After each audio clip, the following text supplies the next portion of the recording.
Buenas, mi nombre es Laura Camila Clavijo Vázquez. Les vengo a exponer sobre el conflicto armado.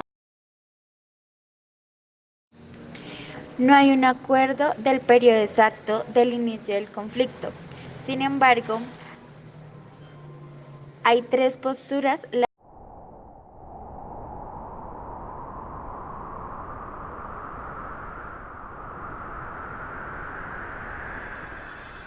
Los orígenes de nuestro conflicto se remontan a la década del 30 del siglo XX, que en esta etapa crítica de la historia de Colombia se van a decidir aspectos centrales de nuestra historia que van a marcar la historia hasta el presente. ¿Cuándo empezó? En la década del 30 del siglo XX. ¿Cómo empezó? Como una acumulación de causas, entre ellas el pánico de las clases dominantes a las reformas sociales que exigía una sociedad del siglo XX.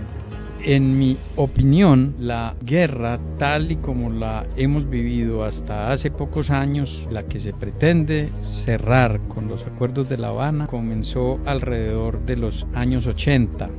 Sí, por lo que se comienza a pelear finales de los 70 y principios de los 80 es muy distinto pues, que por la violencia existente en momentos anteriores. Y en eso intervienen, por un lado, cambio estratégico en el nivel de la insurgencia, el paso de una guerra de pura subsistencia por parte de la guerrilla existente a una guerra de expansión y desdoblamiento de frentes, por un lado, y por el otro lado, el narcotráfico. El conflicto realmente tiene sus orígenes en la formación del Estado-Nación, en la manera en que se construye el Estado-Nación en Colombia desde el siglo XIX. El conflicto armado se originó en Colombia a raíz de la pobreza, la falta de educación, el abandono estatal. En los autores del conflicto armado hay agrupaciones nominales con sentido delincuencial, guerrilla y paramilitarismo. Los principales grupos vulnerados en Colombia son la población indígena, la población afrodescendiente, los campesinos.